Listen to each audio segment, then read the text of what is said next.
Mientras el mundo se acerca peligrosamente a una guerra, bueno, Donald Trump está posteando memes. Sí, está posteando memes, lo mejor que sabe hacer Donald Trump. Mientras todo eso ocurre, bueno, las tensiones con Irán siguen escalando. Se acaba de conocer algo bastante serio. Estados Unidos está desplegando otros 5.000 Marines. Esto no es un movimiento menor. En lenguaje militar, pues suele ser el paso previo a operaciones mucho más grandes, incluso una posible invasión terrestre. Y al mismo tiempo que eso ocurre, bueno, los mercados financieros empiezan a ponerse nerviosos. Nada menos que Bank of America está diciendo que los mercados empiezan a parecerse a los días previos a la crisis financiera global. Cuando instituciones así empiezan a usar ese tipo de lenguaje, pues no es por deporte. Pero aquí viene lo surrealista de toda esta historia. Mientras militares se movilizan, mientras el mercado tiembla y mientras Medio Oriente vuelve a convertirse en un polvorín, bueno, Donald Trump entra a Truth Social y publica memes como este.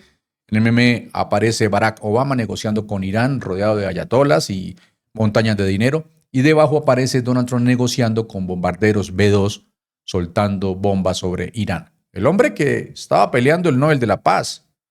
El hombre antiguerra. Ese es el mensaje. La idea que intenta transmitir es simple. Obama pagaba, Donald Trump bombardea. Miren, el problema es que en geopolítica pues las cosas no funcionan como un meme de internet.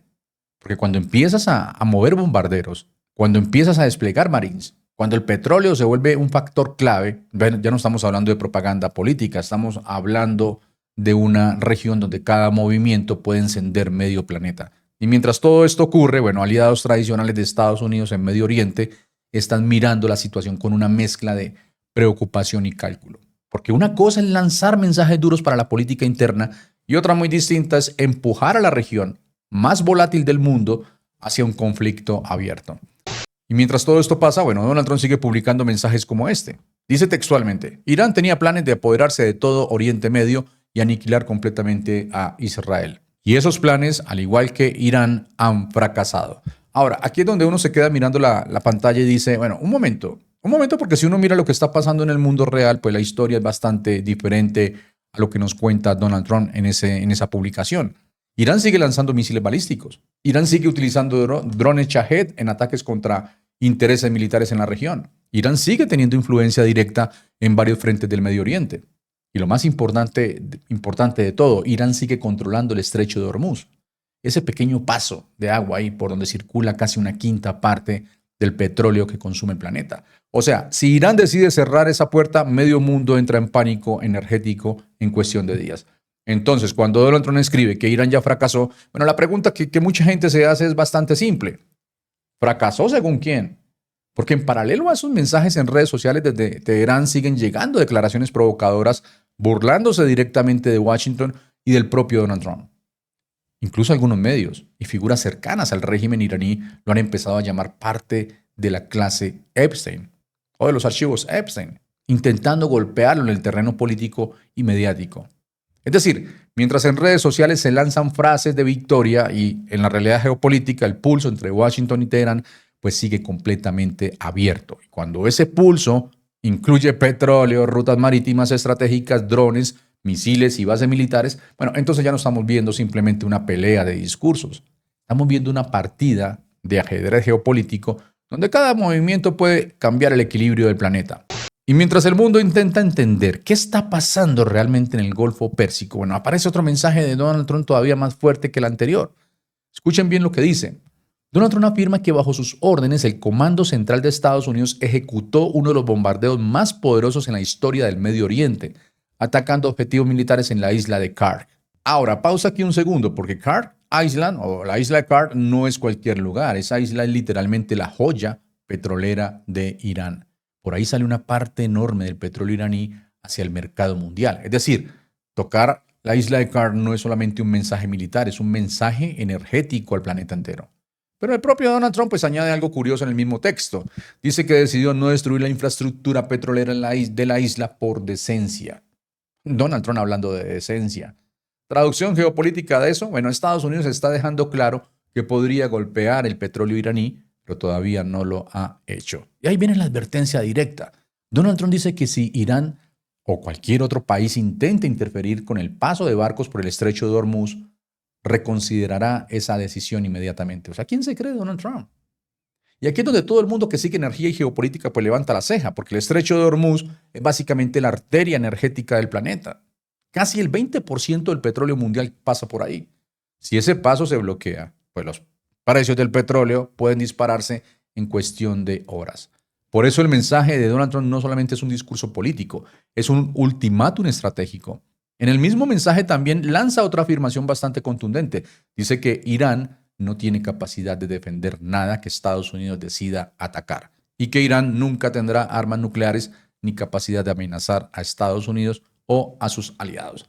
Y atención a esto, porque mientras Donald Trump publica mensajes hablando de bombarderos, de destruir objetivos y de advertencias en el estrecho de Hormuz, en Washington ya empieza otra discusión más delicada. ¿Cuánto está costando todo esto? Miren, el congresista Jim McGovern soltó una cifra que ya está dando vueltas en redes y en el Congreso. Según estimaciones basadas en informes del Pentágono al Congreso, la guerra contra Irán ya habría costado más de 19 mil millones de dólares en menos de 2 semanas. Para poner esa cifra en perspectiva, McGovern dice que eso es el doble de lo que Estados Unidos gasta en un año entero en prevención de enfermedades infecciosas dentro del propio país. Y ahí aparece otro elemento clásico de cualquier conflicto, la sospecha de que las guerras siempre terminan beneficiando a alguien. Miren, el congresista acusa directamente a Donald Trump de estar enriqueciendo a grandes donantes ligados a la industria petrolera y a contratistas de defensa. Ellos son los que se están frotando las manos con esta guerra. Es decir, misiles por un lado, contratos multimillonarios por el otro.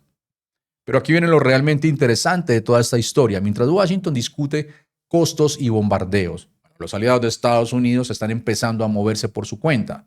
Porque cuando el petróleo y las rutas marítimas están en juego, bueno, cada país empieza a proteger sus propios intereses. Por ejemplo, India ya está explorando negociaciones directas con Irán para garantizar que sus barcos puedan salir sin problemas del estrecho de Hormuz.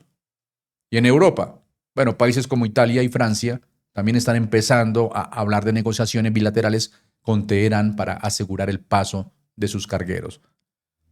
Traducción sencilla de todo esto, cuando los aliados empiezan a negociar directamente con tu adversario, es porque sienten que el tablero geopolítico ya no está bajo control. Y eso es lo que está encendiendo las alarmas. Porque si cada país empieza a hacer acuerdos por separado con Irán para proteger su petróleo y sus rutas comerciales, entonces lo que estamos viendo no es solamente una crisis militar, estamos viendo una fractura en el bloque de aliados que tradicionalmente seguían a Washington en Medio Oriente. Cuando ese bloque empieza a resquebrajarse, pues la partida geopolítica entra en una fase mucho más impredecible. Y mientras todo esto pasa en Medio Oriente, bueno, Donald Trump decide abrir otro frente verbal, esta vez hacia el sur.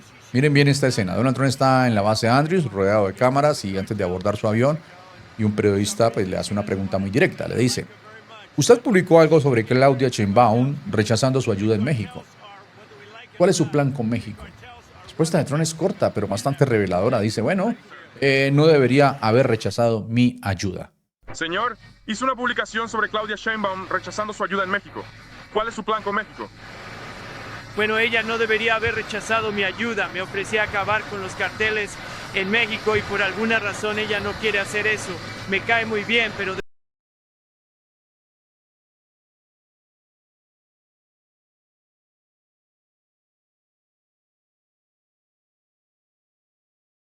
Pausa aquí un momento.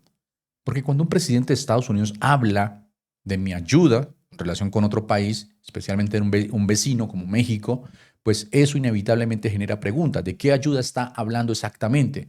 ¿Ayuda militar? ¿Operaciones contra el narcotráfico? ¿Presión política? Porque recordemos que Donald Trump ya ha insinuado en otras ocasiones la idea de operaciones estadounidenses contra carteles dentro de territorio mexicano.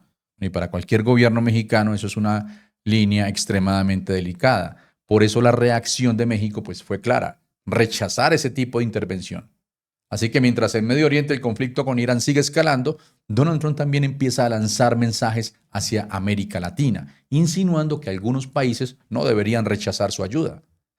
Y cuando uno junta todas estas piezas, Medio Oriente ardiendo, aliados negociando por su cuenta con Irán, misiles cayendo en el Golfo y ahora tensiones verbales con México, empieza a sentirse que el tablero geopolítico entero está entrando en una fase bastante turbulenta.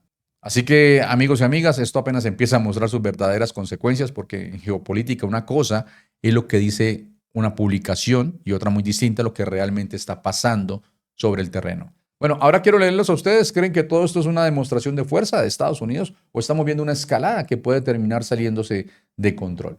Los leo en los comentarios y si este análisis les ayuda a entender mejor lo que está pasando en el mundo, bueno, ya sabes, suscríbete al canal, activa la campanita y comparte este video con alguien que también quiera entender la jugada política detrás de las noticias.